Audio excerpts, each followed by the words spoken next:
ये रेलगाड़ी हमने बनाई, बसें हमने बनाई, हॉस्पिटल हमने बनाए, कॉलेज हमने बनाए, इनके बाप का है? क्या बात कर रहे हो? ऐसी की तैसी कर देंगे हम।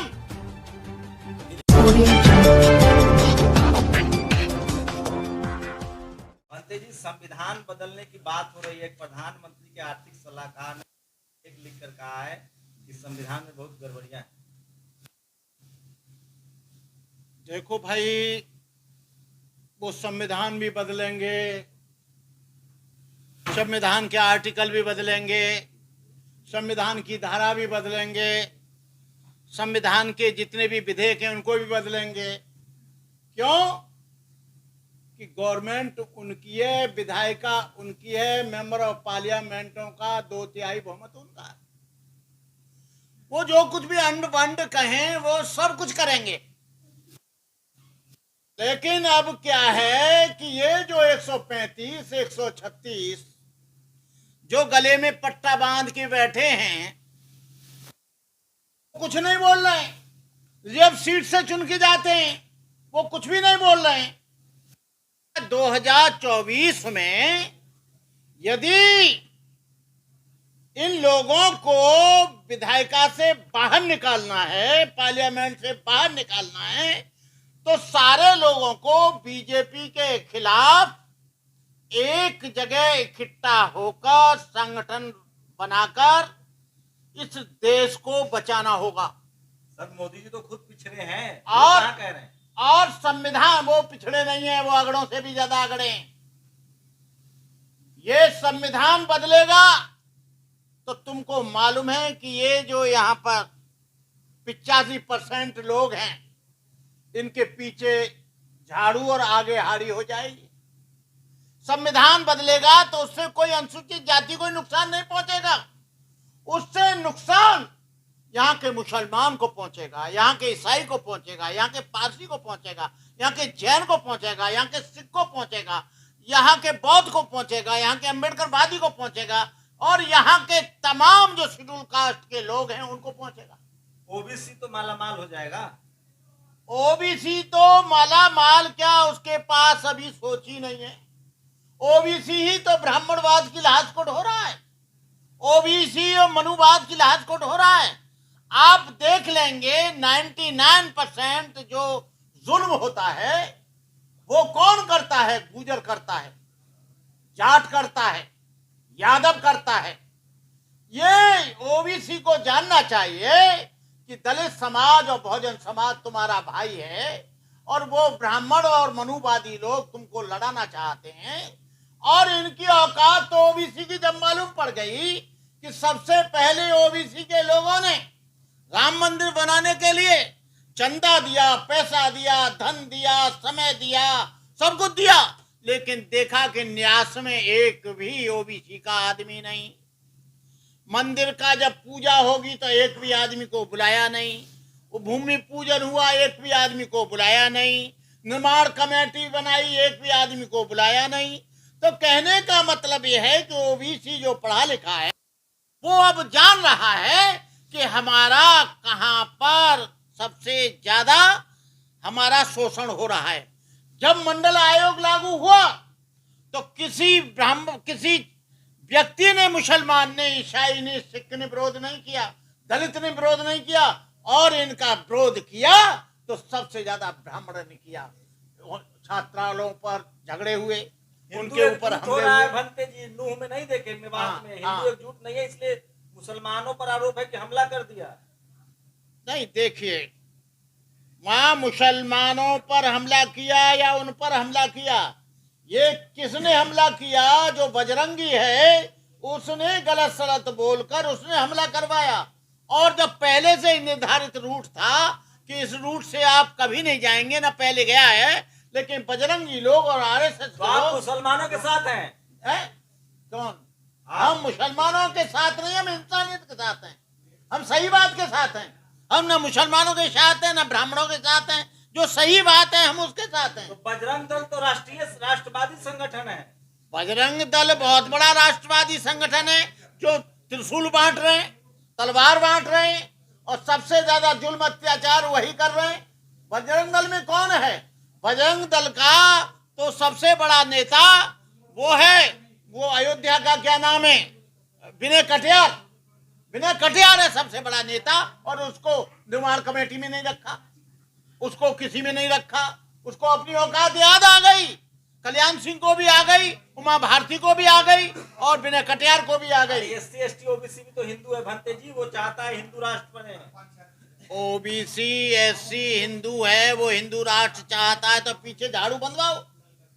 अपने शिक्षा का अधिकार खत्म करो, धन अर्जन का अधिकार खत्म हो जाएगा, लड्डू पूड़ी पूड़ा खाने का अधिकार खत्म हो जाएगा, बादाम मिलना बंद हो जाएगा, दूध पीना बंद हो जाएगा। क्योंकि मनुस्मृति में लिखा है कि शूद्र कभी दूध नहीं पी सकता, शूद्र घी नहीं खा सकता, शूद्र अच्छे मकान में नहीं रह सकता, शूद्र शिक्षा संस्थान में शिक्षा प्राप्त नहीं कर सकता, अच्छा स्वास्थ्य नहीं रख सकता, अच्छे कपड़े नहीं पहन सकता। तो हम तो कह रहे हैं कि ठीक है, अच्छा है, इनको मालूम पड़ जाएगी। आप जातिवाद फैला रहे हैं। ये जातिवाद है। यदि हम अत्याचार को रोकने की बात करते हैं तो जातिवाद आ जाता है, और हमारी मूछ रखने पे हमारी हत्या हो जाती है तो जातिवाद नहीं होता है। हमारे समाज के मुंह पर मूता जा रहा है और उसको हम रोकने की बात करते हैं तो जातिवाद आ जाता है। अरे कहां से जातिवाद आ गया? जातिवाद क्या हमने बनाया, या जातिवाद को हम मानते हैं? जातिवाद तो उन लोगों ने बनाया जिन्होंने मुर्मू को ये पार्लियामेंट का उद्घाटन हुआ नहीं बुलाया, और जगन्नाथपुरी के मंदिर में रामनाथ कोविंद को अंदर नहीं जाने दिया। क्या हमने उनको रोका? कोविंद को हमने रोका? क्या मुर्मू को हमने नहीं बुलाया? और मुर्मू वहां पर एक मंदिर में और गई थी, वहां पर भी उनको नहीं घुसने दिया। आप राजनीति कर रहे हैं, किस पार्टी से हैं? अरे हम राजनीति कर रहे हैं कि हम समाज नीति कर रहे हैं? हम काई पार्टी से नहीं, हम बौद्ध भिक्षु हैं। हम सही को सही और गलत को गलत कह रहे हैं, आप मेरे को राजनीतिक बता रहे हैं। अरे भाई, अरे भाई मेरी बात सुनना। ये बता, संस्कृत में बोलता है कोई राजनीतिक आदमी, बुद्धिज्म पे बोलता है तो क्या वो बुद्धिस्ट हो गया क्या? आप हिंदू विरोधी हैं। अरे क्या कोई बाइबल पर बोलता है तो ईसाई हो गया क्या? वंटे जी, अभी आपने कहा कि ये जो 131 parliament members of parliament SC ST के बैठे हैं, इनके गले में पट्टे पड़े हुए हैं। आप पूरे देश का भ्रमण करते हैं, क्या 2-4 नाम आप ऐसे बता सकते हैं जिनको अम्बेडकरवादी आपकी नजर में, जिनको चुन करके पार्लियामेंट में भेजा जाए? हाँ, मेरी नजर में हैं ऐसे लोग। ये सबसे पहले बहुत दिन से 30-40 साल से काम कर रहे हैं हमारे केपी चौधरी। ऐसे लोगों को भेजा जाए, AR जोशी को भेजा जाए, ओम प्रकाश को उसको भेजा जाए, भंते करुणाकर को भेजा जाए, और तुमको भेजा जाए, नागपाल को भेजा जाए। जो बोलने वाले लोग हैं, जो चुप्पा साधे हुए हैं, जो भीगी बिल्ली बैठे हुए हैं, ऐसे लोगों को कोई भेजने की पार्लियामेंट में जरूरत नहीं है। बुद्धिज्म को बढ़ा रहा है आरएसएस। आरएसएस सबसे बड़ा राष्ट्रवादी संगठन है भंते जी। बहुत बढ़ा रहा है बुद्धिज्म। जगन्नाथपुरी का मंदिर हमारा, उस पर कब्जा करे बैठा है। बुद्ध गया का मंदिर हमारा, उसमें शिवलिंग लगा दिया है। बड़ा बहुत कब्जा कर रहा है। और साकेत जो है अयोध्या में, वो पूरी की पूरी हमारी बौद्धों की जमीन है, उस पर कब्जा करे बैठा है। और आप कह रहे हैं बुद्धिज्म बढ़ा रहा है। बुद्धिज्म कब बढ़ता है? जब मोदी जी जापान जाते हैं। बुद्धिज्म कब बढ़ता है? जब वो बर्मा जाते हैं, थाईलैंड जाते हैं, सिंगापुर जाते हैं, और वो जो है जाते हैं कहां पर? ये श्रीलंका। तो मेरी बात सुनो ना। वो अंबानी के पत्नी ने कह दिया अरे पत्नी बुद्ध की धरती से आए, ये विदेशों में जाते हैं तो बौद्ध धर्म के लोगों से, बुद्धिस्ट कंट्रियों से धन लेने के लिए कहते हैं हम बुद्धिस्ट कंट्री से आए, और यहाँ आते हैं तो बुद्धिस्टों पर जुल्म करते हैं, बुद्धिस्टों का झंडा नहीं फहराने देते, बुद्धिस्टों को चलने नहीं देते, बुद्धिस्टों के कदम कदम पे विरोध करते हैं, बुद्धिस्टों के बौद्ध भिक्षुओं पर हमले करते हैं, बुद्ध भिक्षुओं के बिहारों पर। अभी एक बिहार में, मध्य प्रदेश में। किस पार्टी से हैं? कहां से पैसा आता है आपको फंडिंग? मेरे पैसा, मेरे करोड़ों लोग हैं जो पूरे देश में मुझे जानते हैं, वो मुझे 1-1 रुपया देते हैं। मेरे पास करोड़ों रुपया आता है, उससे चला जाता क्या होगा, इंडिया की NDA? O India, my lover India, my love in India. India आएगी और इंडिया इसको पछाड़ेगी। और इंडिया में आने वाले समय में ये जितने भी छोटे छोटे संगठन हैं, चाहे बहुजन समाज के हो, चाहे वो अन्य समाज के हो, RLD हो, सपा हो, अन्य छोटे छोटे दल हो, उन सब लोगों को एक जगह आना है इंडिया और में से प्रधानमंत्री बीजेपी कौन को बनेगा हरा। बंदे जी? हैं? इंडिया में से प्रधानमंत्री कौन बनेगा? इंडिया में प्रधानमंत्री हाँ, वो बाद इंडिया की से- बात है, वो बाद इंडिया की में बात है, से- कोई भी बनेगा बाद में बैठेंगे, अभी से कोई जरूरी नहीं है। अभी से प्रधानमंत्री बनाएंगे तो फूट पड़ जाएगी, लोग अच्छा, कहेंगे नाम मैं आपके बनूंगा, पास है? लोग अरे कहेंगे मैं ये भी बनूंगा। अखबार- अरे नीतीश कुमार जी कहेंगे मैं बनूंगा, मायावती कहेगी मैं बनूंगा, अखिलेश कहेंगे मैं बनूंगा, बनते तो करुणाकर बनते जी, बनते बनते करुणाकर जी। कहेंगे मैं बनूंगा। बीबी अखबार कह रहा है कि आएगा तो मोदी ही।